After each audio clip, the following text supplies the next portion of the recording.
I will try in this vlog to give you the best tips on, the cheapest way to get around Stockholm, bikes to rent, apps that you need to use in Stockholm for bike renting, for parking.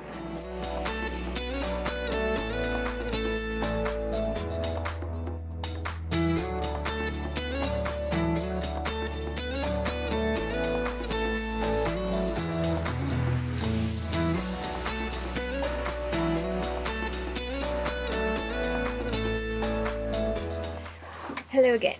So we've been in Stockholm for 2 days now, and it has been wonderful because after a 5-day road trip, I was quite exhausted. I was the only driver, and we had some urgent work to do, so we are not really in a hurry to explore Stockholm. But if you're coming here just for 1 week or a few days or something like that, I just want to say that I will try in this vlog to give you the best tips on, the cheapest way to get around Stockholm, bikes to rent, apps that you need to use in Stockholm for bike renting, for parking, for public transportation, and all sorts of tips and tricks on how to, travel in Stockholm on a budget. Because as you may imagine, Stockholm and Scandinavia in general is not exactly the cheapest place to travel to in Europe or, worldwide. But I'm gonna try to find the best ways to save up on your budget during your trip here. And I'm gonna do that by spending the next 2 months in Sweden, and probably we will visit also Norway for some days. Depends on how long the budget would last. Because, well, don't know if you noticed or if you ever researched it, but if you want to travel from Sweden to Norway, of course you can drive there, you can take a plane. That's not the issue. The thing is that prices, they say, I don't know, I haven't been there yet, prices are around 30-35% more expensive in Norway than in Sweden. And at this point I can tell you Sweden is not cheap compared to the rest of the of the world, compared to even west of Europe, like Germany and France and stuff like that. So the more north you go, the more expensive it gets. But about Norway in some future vlog. Right now we will focus on Sweden and especially Stockholm, like the best ways to get around the city, the best ways to save money and enjoy Stockholm and everything. Public transport in Stockholm, Sweden is efficient, reliable, and it will take you almost anywhere you need to go in the city. So to use it, you can pay single tickets directly with your contactless bank card, or you can use the SL app. So I strongly recommend getting a travel card for the duration of your stay in Stockholm, because it's cheaper than getting individual tickets if you intend to see a lot of attractions in the city. So especially if you're not staying in the center of the city, which is also expensive. So you can choose to get a travel card of 1, 3, or 7 days or even more. Since I spent 1 month in Stockholm and 1 month around Stockholm, I got the 30-day card, and it works for buses, trams, metro, and ferries, and it can take you basically everywhere. So you have the option to pay for a discounted ticket, or you can get any of the travel card. Everything is available in the mobile app. During summertime, which is a high touristic season, there are also other ferries that will require additional tickets. For instance, if you want to go to Vaxholm, or if you plan on visiting any other islands. So for this specific day trip, you should ask at the ferry terminal in the center of Stockholm. Depending on your visiting time, things might be different. So I visited in July and had to pay for the Vaxholms Hotell ferry. Some local ferries are also part of the public transport. I'm going to talk about the best one to use to see most of Stockholm a bit later. So the metro, remember, is the fastest way to travel around the city. There are around 100 stations, and the Stockholm metro system is often called the longest art gallery, since most of these stations are nicely decorated.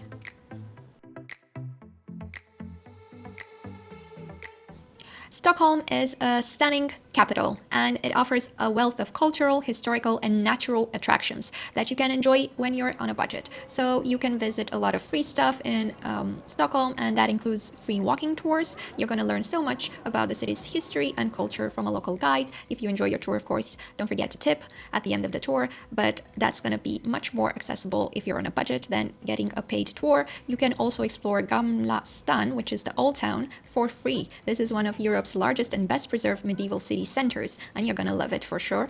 Then you can enjoy the parks if you decide to visit during summer. Everybody goes to the park.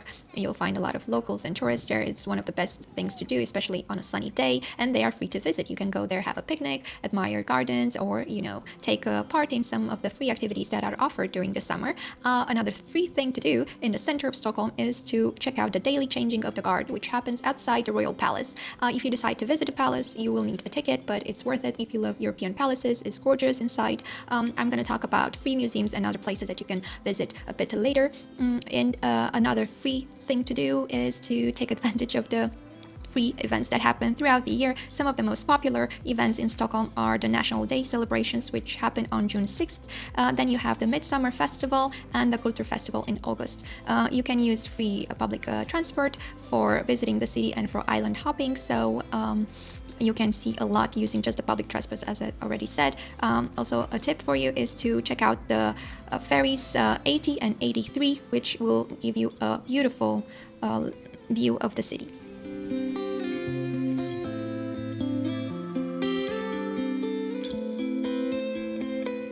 Eating out is expensive in Stockholm, but luckily Stockholm offers a range of dining options to suit various budgets. And I even got to try out new foods. Check this out. So, if you ever wondered what you should eat in Scandinavia and in Sweden, obviously you have the famous meatballs, but I'm not gonna eat that because I don't eat meat. You have a lot of fish, but it's just fish with different spices or not. They don't really like spices here, I guess. And of course you have I just recently started to eat fish again. Here. Yeah. I have my toast over here.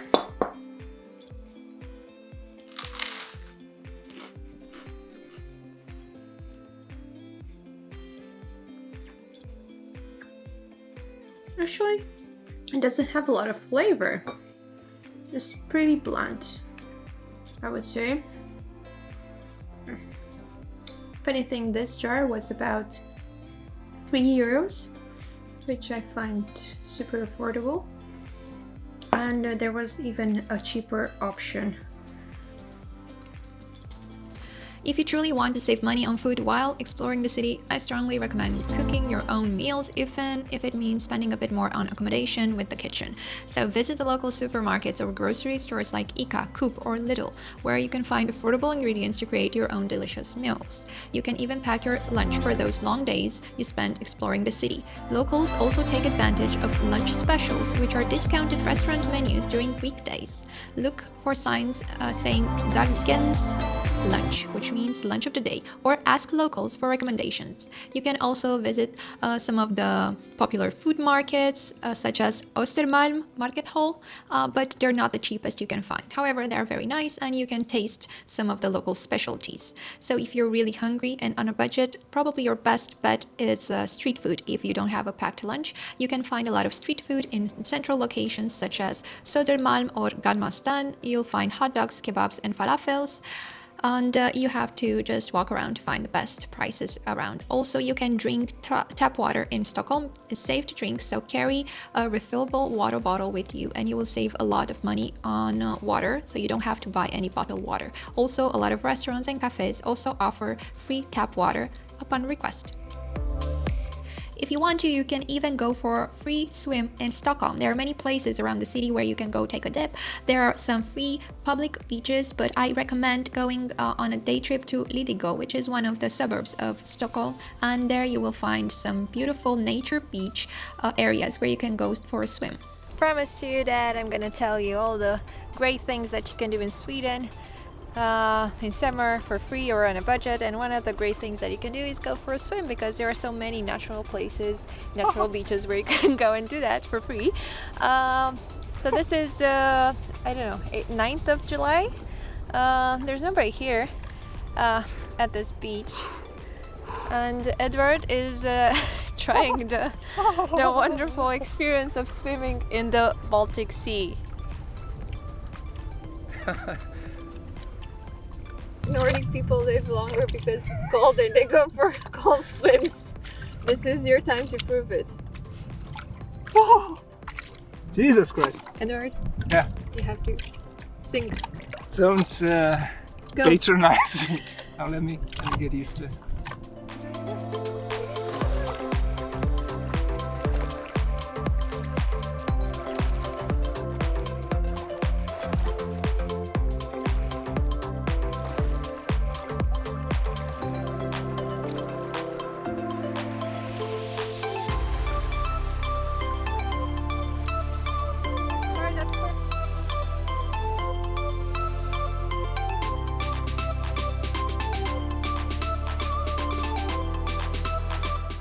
And speaking of free activities, as I said, there are a bunch of them. As a budget traveler, you should always look for the free stuff first. And it's not just sightseeing, like walking on the streets, because yes, it's beautiful, but it's also checking out the truly free stuff. So what I have to recommend is checking out the museums, the parks, and the landmarks that offer you free entrance. For instance, after you're done walking in the old town, which is full of beautiful buildings, explore the museum island, and then on the island you will also find a bunch of museums which are also free, including the Modern Art Museum.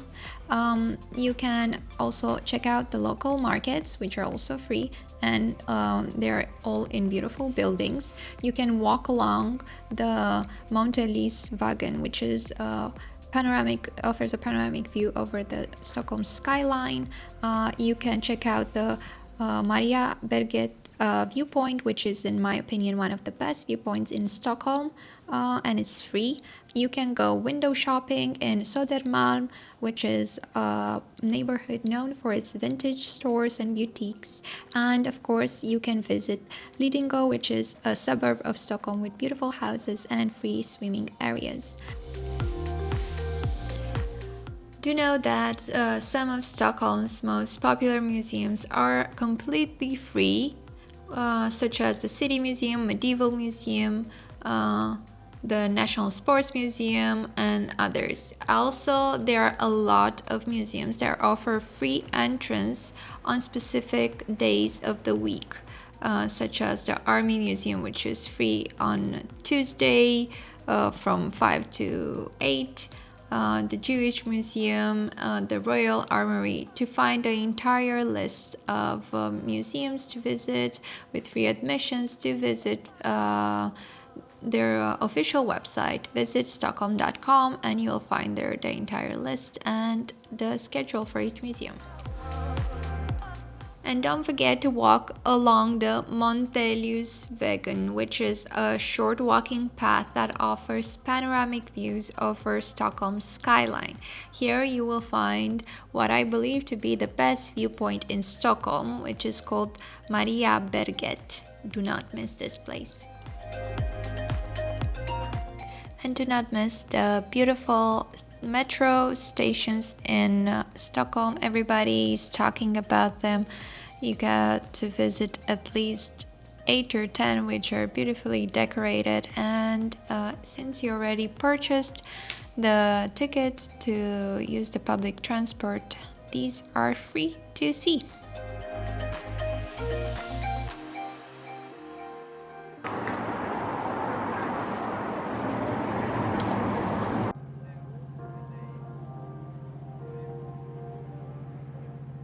Stockholm is all about ferries and boat tours. Stroma is the name of the company that offers most of these tours, but those are not cheap. You can go for a lunch or dinner cruise on a boat, but if you truly want to keep your expenses low in Stockholm, then you will want to take advantage of your public transport pass, the SL card that I mentioned in the beginning, and you can use some of the ferries that are included in that pass. For instance, you can check out ferry lines 80 and 83, which are departing from Neubrückhagen. I do not know if I'm pronouncing that correctly. So you can go down there. I'm gonna put the link here, and you can ask around. You will see the ferries for SR are clearly marked, and you'll get to experience some of the best views in Stockholm with the public transport ferry. Just bring a jacket because it gets cold and windy, especially in the evening.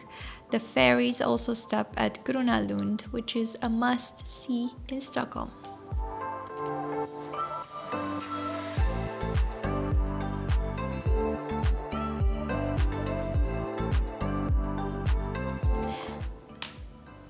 If you want to see your favorite artist in concert, then there's no other spot in Europe like Stockholm.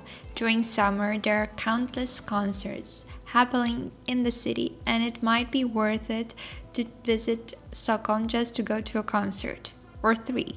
Since you're already here, you might notice there are big concerts during the same week or even on consecutive days. If you want to attend some of them, I strongly suggest checking out the schedule in advance to get the best prices for tickets, because these tend to sell out quickly. Concerts are usually held at Avicii Arena and Gröna Lund, the theme park. During summer, yes, Gröna Lund is a local amusement park, but they have at least weekly concerts during summer months. They sell special tickets for these summer events, which grant you access to the park to see the concert, which is a steal considering you can see all those concerts with one pass. So check out their schedule on the Gröna Lund website and enjoy your summer in Stockholm.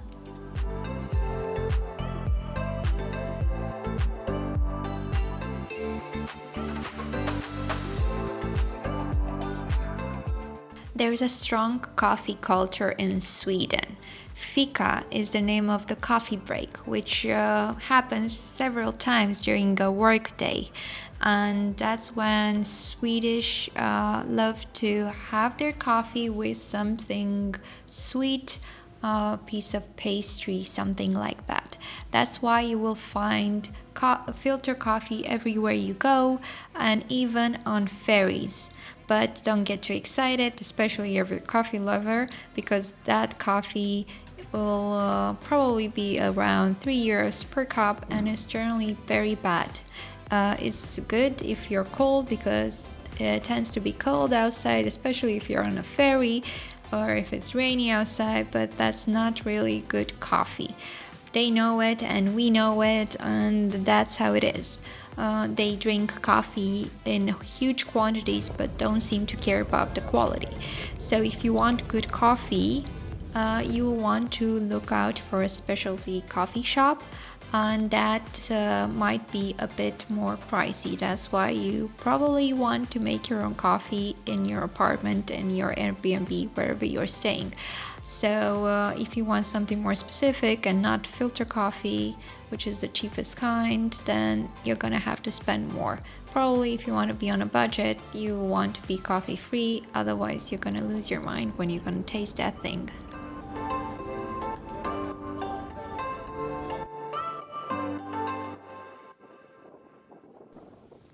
If you have more time to spend in Stockholm, then you might want to consider taking some day trips. Some of the most popular day trips from Stockholm are the following: Birka, Sigtuna, and Uppsala. Birka, also called the Viking Island, is where they excavated remainings from the Viking era. The island is now a UNESCO heritage site, and the only way to get there is by boat. That's why you have to book a tour with an agency. I used Stroma.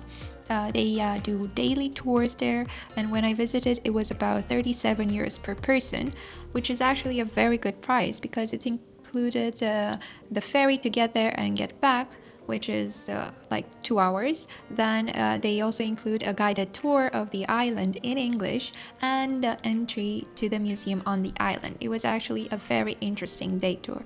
Sigtuna is a town north of Stockholm. Is known for its stone ruins of St. Olaf, St. Lawrence, and St. Peter's medieval churches.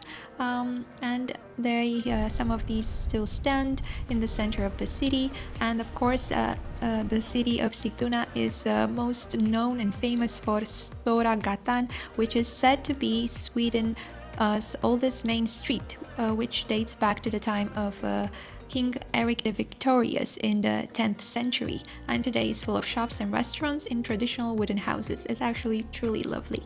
And Uppsala, it's a city near Stockholm. It's famous for its university, which was founded in the 15th century, and it's also famous for the Carolina Rediviva Library, which displays the 6th century silver Bible. And in the Uppsala Cathedral, you will find the burial places of Swedish royals, such as King Gustav Vasa. I know that getting to these places and doing the road trips and getting a bit outside of Stockholm is not cheap, especially if you do not have a car, but I believe that this truly helps to get a well-rounded idea of what the Swedish culture is all about, and you have to get a bit outside Stockholm to see it with your own eyes. And since I already mentioned renting a car or having a car in Stockholm, let's talk about parking. Parking in Stockholm, like in many European cities, can be challenging and expensive, particularly in the city center. But I have some tips on how to save some money. First of all, you have to know that Stockholm is divided into different parking zones, with the inner city being the most expensive. So you always want to keep an eye out for the signs of the parking, the zone, and everything. Of course, the more outside the center you are, the cheaper the parking rates are. Parking on the street in central Stockholm is the most expensive, and it's usually limited to only a few hours. Always check the parking signs because you will get a fine and there are many restrictions. But if you want to park and you need to park in the city, do get the Easy Park app on your smartphone, which will help you find locations with available parking spots, and you can pay for your parking through the app. You don't have to find a machine on the sidewalk or anything like that. If you're staying at a hotel, ask the staff if they can offer parking, because some hotels in Stockholm have their own parking facilities or agreements with nearby garages and can offer discounts. Also, do know that Stockholm, the city, has a congestion toll. So when you enter the city, when you drive in the city, there will be cameras, and depending on the time of the day and the day you're driving in the city, you're going to be charged electronically. You don't have to do anything. They're just gonna film you, and that's that. There's a dynamic fee, so it changes depending on the time of the day. During peak hours, when people go to work or go home, that's when it's more expensive, the most expensive actually. But during summer, for the entire month of July, there is no fee. They encourage tourists to come and visit the city, so you can drive in the city for free. However, I strongly recommend that you register your car on the ePass24 app. Just in case, to be able to pay for those tolls in case they occur. Also, parking outside the center and using public transport to get to the city center is probably the cheapest way to get around Stockholm if you have a car, because that's what I did, and that's why I recommend you do the same. ABBA is one of the most popular pop bands of all time. People from all over the world come to visit Stockholm just to visit this museum. So if you're a fan, then you will love it. However, I have a few recommendations to make the most out of your visit. You'll need to book your visit in advance to the ABBA Museum. You have to go to their website, pick the date and time of your visit, and then be there on time, because you will enter with a group of people at the specified time slot. The museum is a super nice experience, but aim to visit when there's a smaller crowd. That means early in the morning or later in the afternoon, because that's how you will be able to enjoy all the interactive stations and admire all the displays when there are fewer people around. Obviously, there are always a lot of people, but during midday I find it that it's just a bit too much and it's not fun anymore. So that's why I strongly suggest that you go early in the morning or late in the afternoon. I wish I had known that. Unfortunately, I did not, but I still had a lot of fun.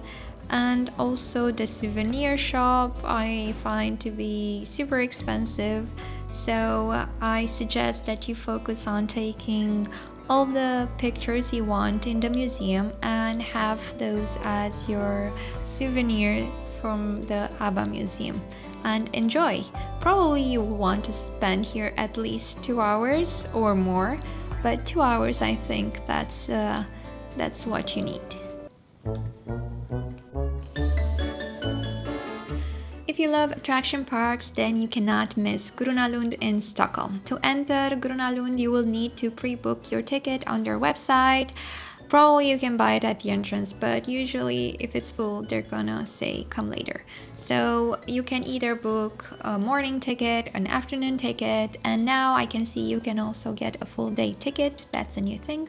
If you spend more time in Stockholm, consider getting the summer pass, which grants you access to the park for the entire summer season. That's kind of cool. So if you visit the park more than twice, it's probably worth it to get the rides pass for the entire season. They also host a bunch of concerts in the park, and you will have access to those as well during your visits. If you're not interested in the rides but still want to visit the park to attend concerts or enjoy the food there, because it's a lot of street food, you can get a concert pass, which is valid for the entire summer. It's actually cheaper than the pass that includes attractions, and you can only access the park when there's a concert. Having spent 2 months in and around Stockholm, I have to say that getting the evening pass for the park was the best deal to enjoy the rides. It also gets crowded in the evening, so probably one visit might not be enough to try all the rides, see a concert, and have some food. That's how crazy it is, but it's worth it. And that's it. These are my best tips for budget travel in Stockholm, Sweden. Be careful with everything else. Always read the terms and conditions. Ask the staff or customer support when something is not clear, because some things are mostly in Swedish, not in English always. You never know with these things. So if you want to save money, do read everything you need to read before buying or booking your tickets or experiences. I hope this helps planning your trip to Sweden, and make the best out of it, because I really enjoy my time in Stockholm. It's a beautiful city and I'm sure you're gonna love it. See you next time.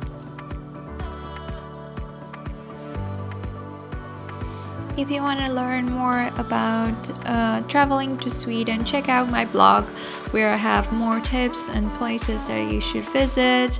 And if you enjoyed my video, please consider subscribing to my channel. I have lots of videos and tips coming up about Scandinavia in general. Hope to see you soon sometimes in this world. Take care.